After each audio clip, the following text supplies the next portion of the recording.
高いのでなかなかパスタとかにしたりとか2キロ適有量分あるっていうサルチェネのっていうぐらい追加なんちゃうできるところではパンにしたりうどんにしたり代用できるところはしてます。 애들 급식도? 한국 여행 필수 기념품 쌀? 뭐야? 일본 쌀 무슨 일인데? 일본 쌀값 폭등. 일본 농림수산성 자료에 따르면 쌀 5kg당 가격이 작년 4월경 2,078엔이었던 반면 올해 4월에는 4,271엔으로 솟구쳤어요. 1년 사이 2배가 된 상황. 또 일본은 35년 만에 소비자 판매용으로 한국 쌀을 정식 수입했죠. 열흘 만에 동나버렸고 지금 22톤 수입을 추진 중입니다. 일본 쌀값 왜 이렇게 오른 걸까요? 먼저 가장 큰 요인으로 꼽히는 건 바로 2023년 기록적인 폭염.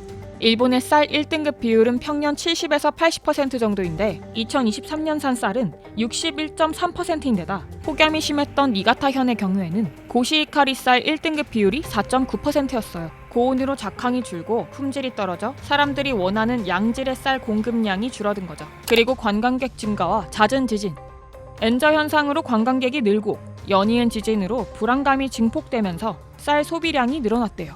수요 대비 공급은 줄고 사람들은 불안하니까 쌀이 보이면 일단 사고, 그러니까 또 쌀이 귀해지고 악순환의 반복이라는 게 일본 정부의 설명입니다. 하지만 일각에서는 일본 정부의 시장 관리 능력에 의문을 던지고 있습니다. 일본은 인구 절벽과 쌀 과잉 공급을 이유로 오랫동안 쌀 재배 면적을 줄여왔어요. 일부 전문가와 농민단체 등은 이 정책의 영향으로 지금 같은 급격한 수요 증가에 유연하게 대처하기 힘들었다고 말합니다. 쌀 소비가 이제 감소하고 있기 때문에 방향성 측면에서는 틀린 정책은 아니라고 생각하고요. 다만 일본 정부가 간과했던 것은 쌀 수급에 사전적으로 개입해 왔던 것이고 그 시장에 그냥 좀 맡겨놓는 구조로 운영을 좀 해왔습니다. 지적되고 있는 또 다른 원인은 정부의 늦은 대응. 쌀값이 오른 지난해 일본 정부는 별다른 반응이 없었대요.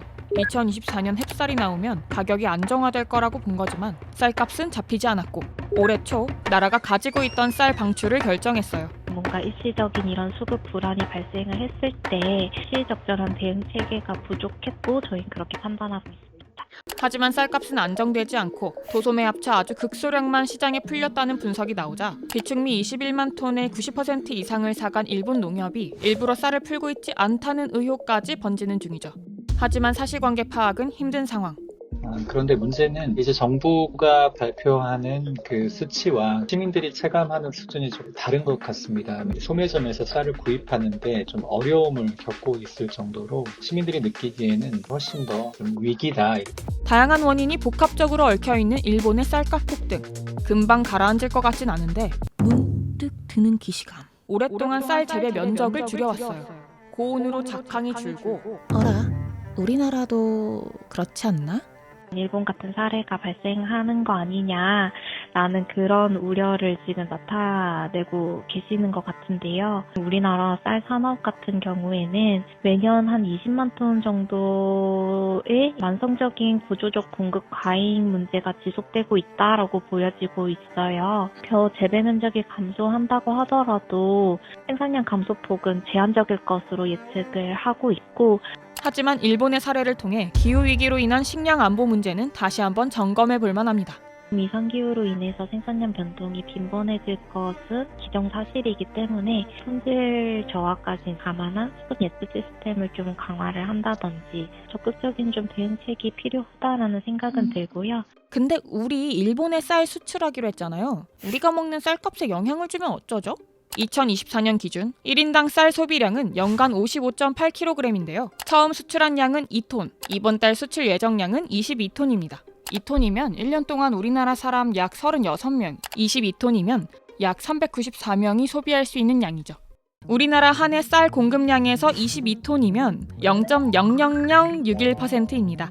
지금보다 더 많이 수출하게 된다고 해도 당장 우리 쌀값에 영향을 미친다고 보긴 어려워요.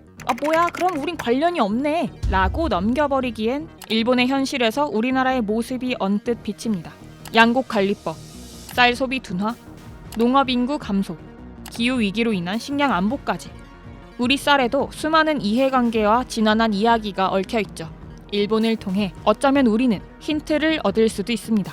혹시 쌀에 대해 더 궁금한 점이 있다면 댓글로 알려주세요. 스브스 뉴스가 취재해 오겠습니다.